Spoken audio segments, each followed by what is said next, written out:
to Islam and to the Sunnah and rejecting. And there are so many examples, but the time does not allow us to do this. Can go on? What about the dinner? No dinner? Okay, they said prolonging it a little bit. Okay, now also part of the balance is to go against what your soul desires. If it goes against the Sharia, how is that? We have imbalance in our affection. If we love someone, we take them to the roof as if they are prophets of Allah. And the minute we hate them, we make them disbelievers. We don't believe in a Muslim. No, he's either a saint, a messenger, or a kafir. And this is a problem. And this happens also with us in houses, with our spouses. A wife loves her husband greatly. The minute he mentions that my mother said, khalas, he becomes shaitan. Why did you bring her mentioning? She's my mother. She said, yes, but you know what she did 16 years ago? She didn't invite me to her sister when she came.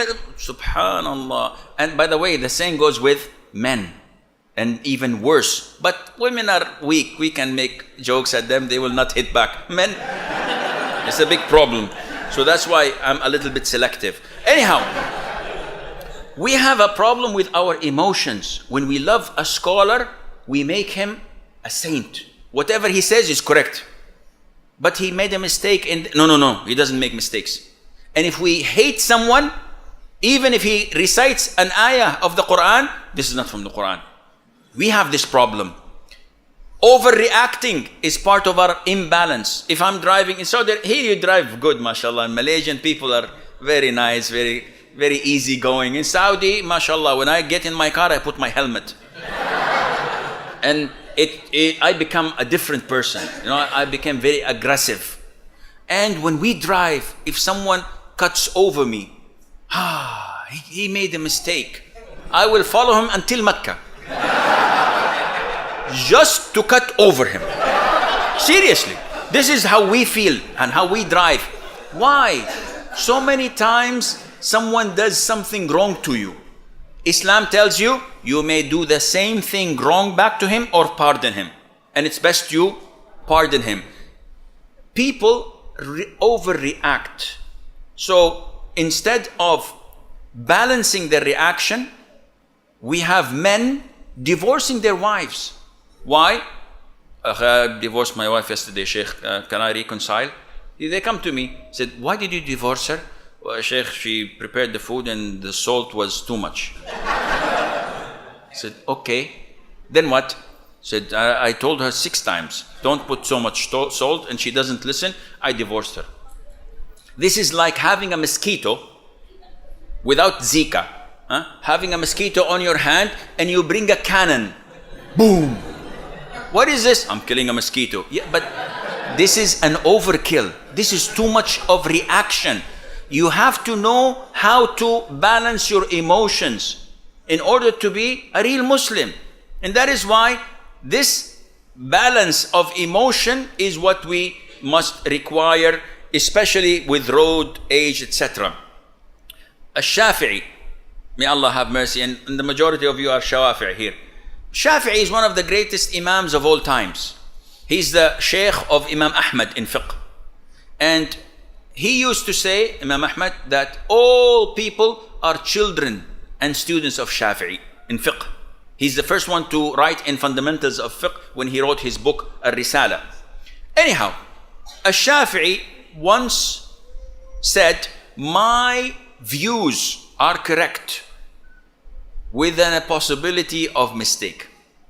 And my opponent's views are wrong with a possibility of being correct. Who among us use this way of communicating? No, you're wrong and I'm right. Akhi, give some way for going back. This is the balance that we should have in our communication. So many sisters complain from their husbands, truly and correctly. Their husbands are oppressive. They don't communicate. And so many divorces take place because of lack of communication.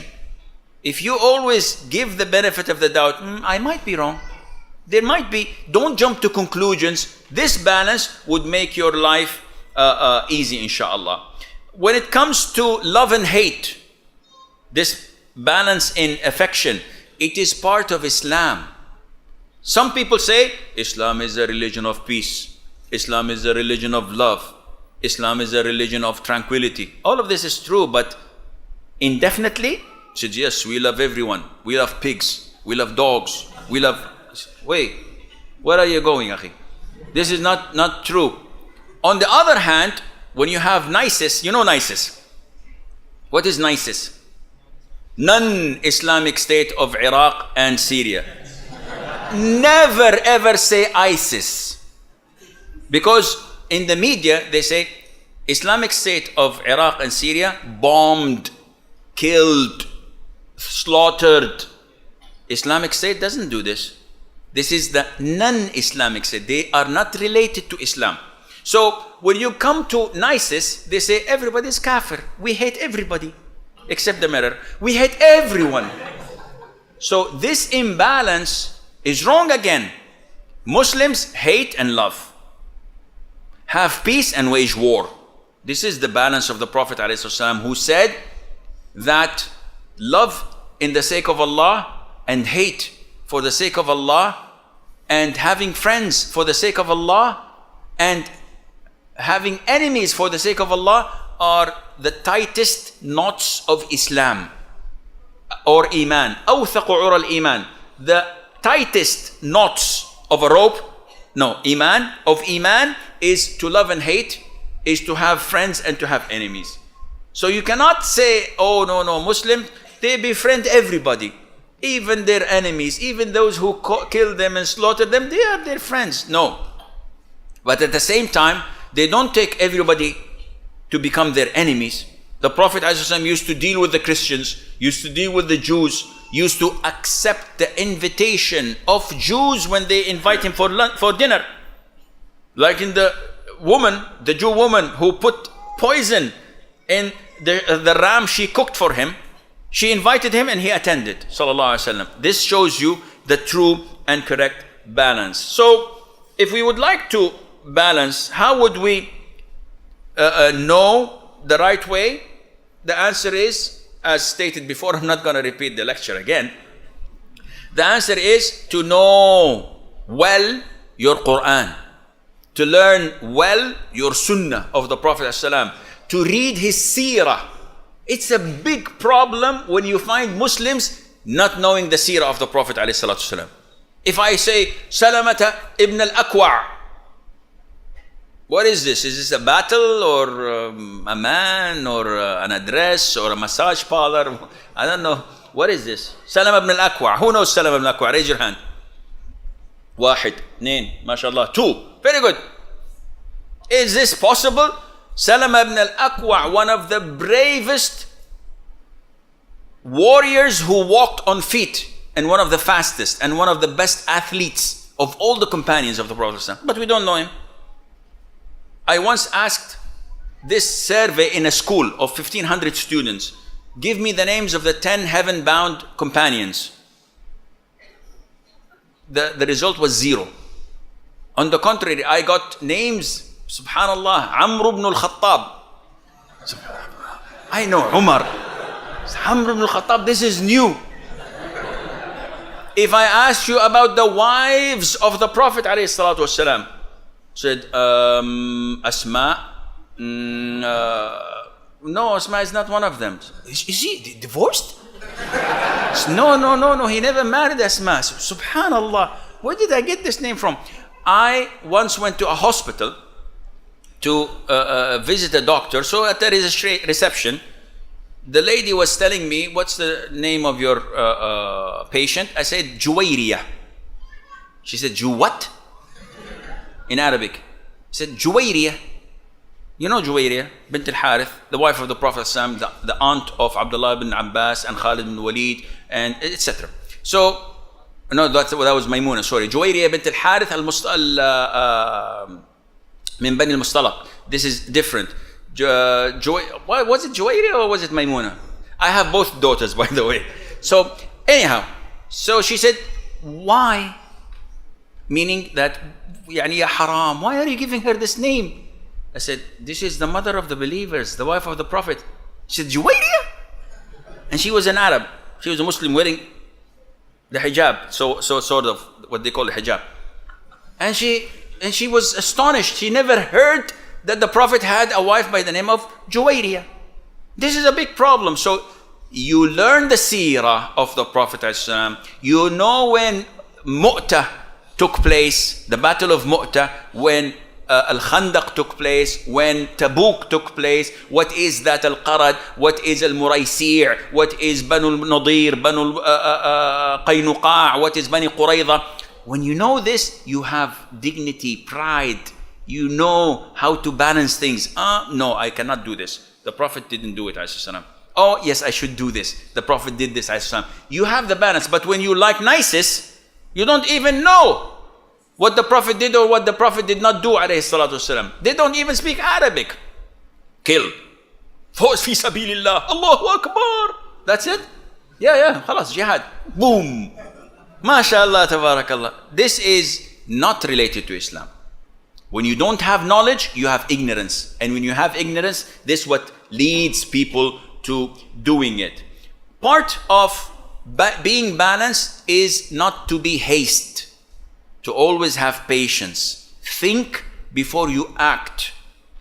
And this is the way of the Prophet ﷺ. Now, when the Prophet wants to do something, isn't that the best thing to be done? The answer is yes. If the Prophet wanted to do something, definitely it is halal. Definitely it is the right thing to do. However, the Prophet used to think ﷺ, of the consequences. If I do this, what will happen afterwards? Good or bad? If bad, I will stop. Though it's a good action. Example, the Prophet said ﷺ to Aisha, may Allah be pleased with her, Ya Aisha, had it not been to the fact that your people are close related in time to pre-Islamic era. Yani they have just accepted Islam few months ago.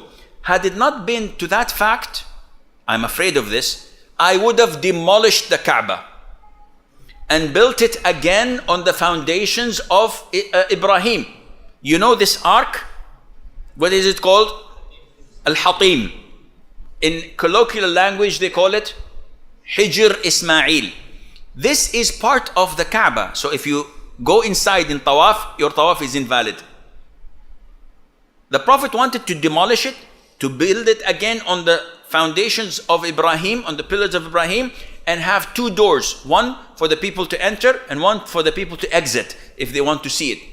Okay, Prophet of Allah, why didn't you do it? He said, because if I do this, those new Muslims would reject Islam. And they would say, he's not a messenger of Allah. He's humiliating the house of Allah. He is so and so. And they would reject Islam. So the Prophet was thinking of what? Of the consequences. We have so many people like this. Once I was talking to a brother, he's telling me I have shredded papers of Quran. What to do with it? I said, burn it. He said, Fear Allah. Talking to me? He said, yes. You want me to humiliate the Quran? I said, no, akhi, burn it to preserve it. This is the word of Allah. Burning it is halal with the intention of saving it and preserving it instead of being torn and scattered. I said, no, this is haram. I said, akhi, if you know the fatwa, why do you come to me? Go to somewhere else. MashaAllah, you're knowledgeable. So people have weird way of thinking without knowledge. So you have to be patient. Finally, I think that dinner might be. I'm not promising anything. Finally, is balance a choice that we have to make? No. This is our destiny. You don't have a choice of, let me be balanced or imbalanced. No. To be a Muslim, you must be balanced. Otherwise, you have a big problem because you're not complying with the Quran and the Sunnah. And Allah Azza wa Jal knows best. Wallahu a'lam. ونسبة العلم إليه أسلم وصلى الله وسلم وبارك على عبده ورسوله نبينا محمد